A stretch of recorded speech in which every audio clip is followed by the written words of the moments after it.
Bonjour à tous, je suis Marlène Jean, je suis interne en psychiatrie et pédopsychiatrie à Paris et je travaille dans le service de pédopsychiatrie du centre hospitalier de Versailles sous la direction du professeur Speranza, que je remercie, ainsi que le professeur Scheuken et le professeur Robin, de me permettre d'être ici devant vous aujourd'hui et de vous présenter cette partie concernant l'annonce du diagnostic et la psychoéducation, qui est une partie qui compte vraiment pour moi et qui a été l'objet de nombreux questionnements au cours de mon parcours, et j'espère pouvoir continuer à vous convaincre de l'importance du diagnostic et peut-être vous donner des outils et des idées sur comment l'annoncer et comment réaliser la psychoéducation.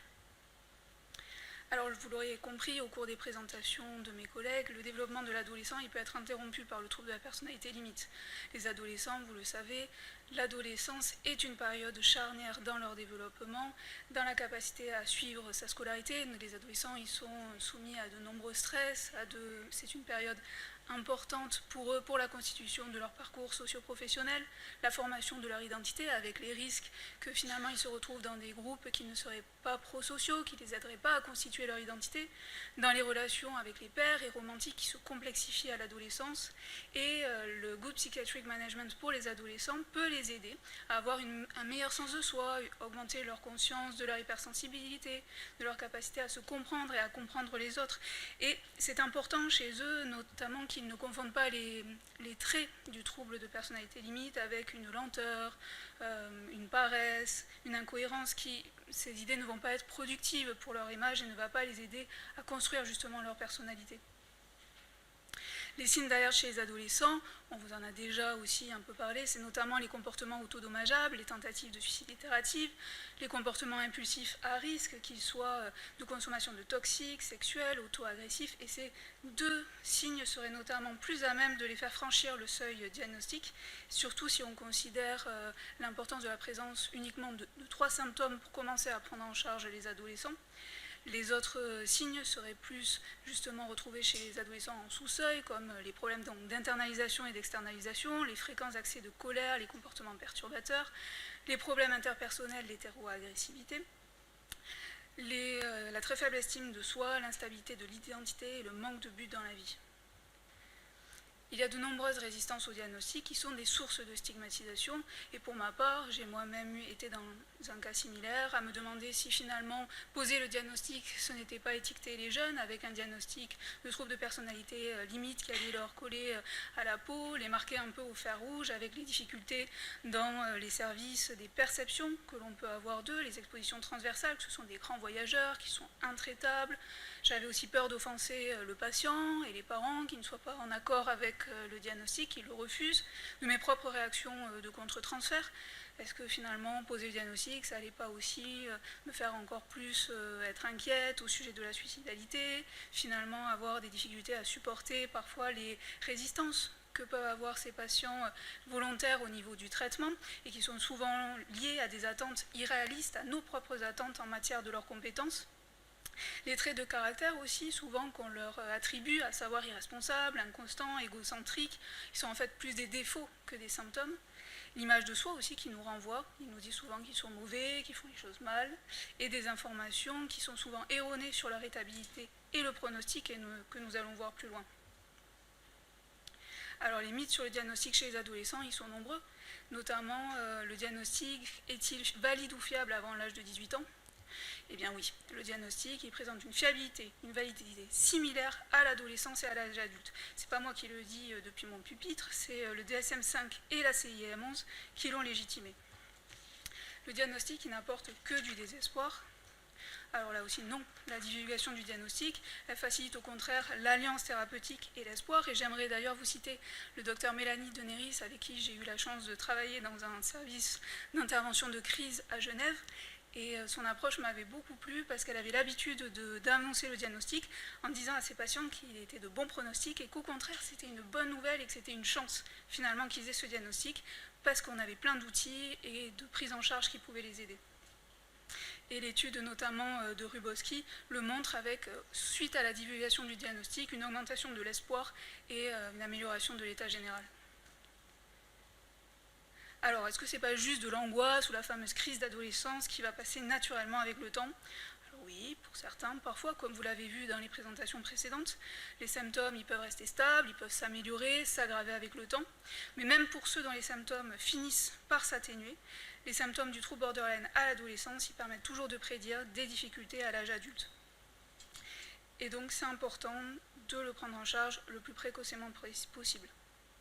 Je ne crois pas que je puisse traiter des patients qui ont un trouble de personnalité limite. Alors, yes, you can. Il n'est pas nécessaire d'être un spécialiste du trouble pour le traiter efficacement, et c'est pour ça que nous sommes là aujourd'hui. C'est parce que justement, les approches généralistes, elles peuvent être efficaces, et la nécessité est importante que nous soyons tous formés et que tous à notre échelle, nous puissions aider à une bonne prise en charge, parce que comme John Gunderson le disait, le trouble de la personnalité limite est l'un des nombreux...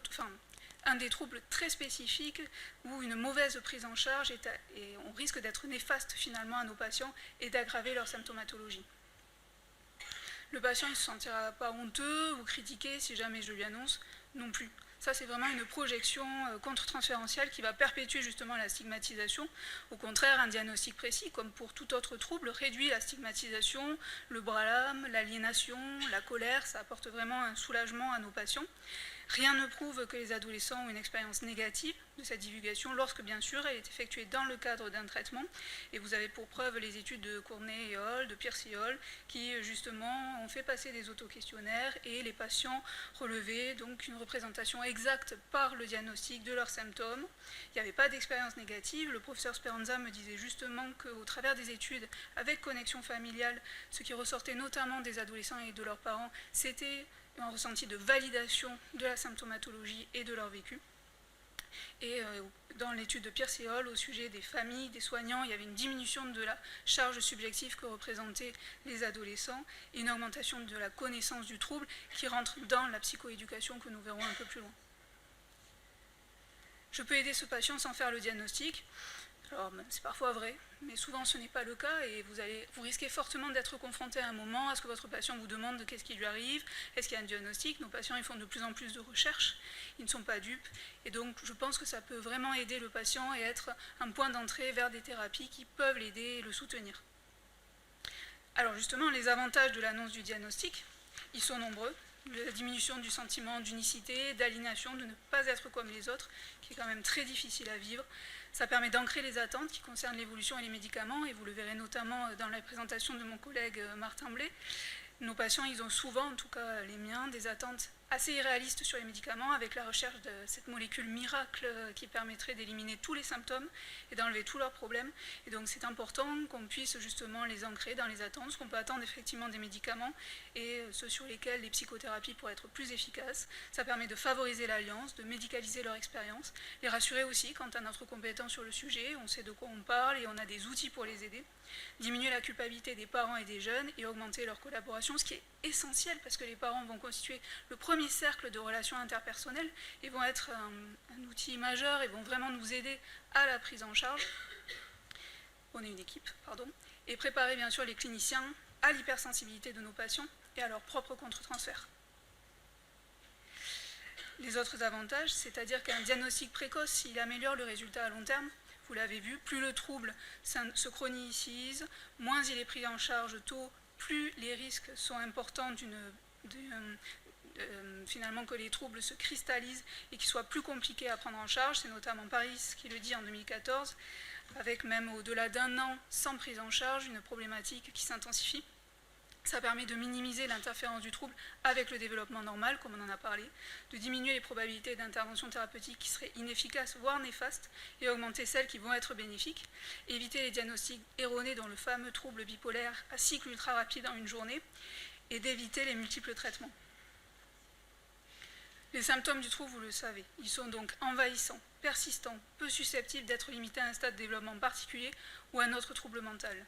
C'est le DSM qui le dit, la présence des symptômes est pendant un an. Vous pouvez utiliser le DSM pour justement annoncer le diagnostic en regardant les critères avec vos patients, justement pour les faire participer de manière active et pour pouvoir être plus proche de ce qu'ils ressentent. Ces symptômes, comme le disent Sharp et Fonagy, peuvent être clairement distingués de l'adolescence typique par leur sévérité, leur omniprésence, leur évolution dans le temps et bien sûr la confluence des symptômes d'extériorisation et d'intériorisation. Les critères, vous les avez déjà vues. C'est notamment l'hypersensibilité interpersonnelle, à savoir la peur de l'abandon. Et ça, la possibilité d'interroger nos patients, et c'est de le faire de manière la plus simple possible, comme vous disait le professeur Speranza, de parler vraiment simplement, de s'adapter à eux. Est-ce que tu as l'impression que parfois les gens autour de toi pourraient avoir envie de t'abandonner, ou crains-tu vraiment d'être abandonné? Si oui, qu'est-ce que tu as pu faire? Est-ce que envoyer des multiples textos, surveiller les réseaux sociaux pour éviter justement cet abandon, le demander de manière très claire? Les relations aussi instables qui vont être idéalisées, dévalorisées.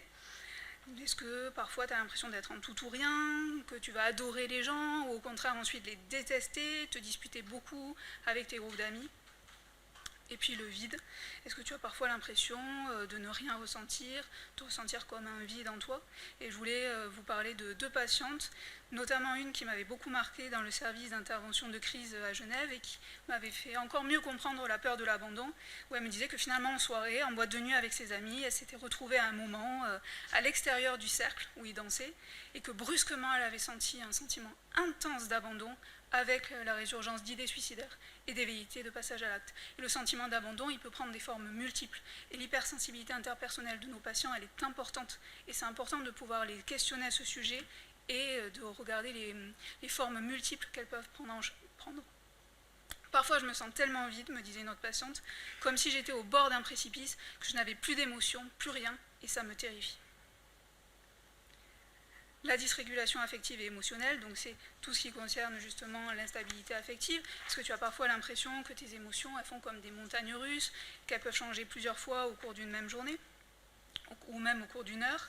Les colères inappropriées et intenses, et je voulais justement vous citer aussi 2 de mes patientes, l'une qui me disait qu'effectivement ses émotions pouvaient changer plusieurs fois au cours de la journée, parfois même dans l'heure, qu'il suffisait d'un rien, et une autre qui me disait récemment qu'elle se sentait tout le temps en colère, et qu'elle pouvait vraiment exploser pour un rien.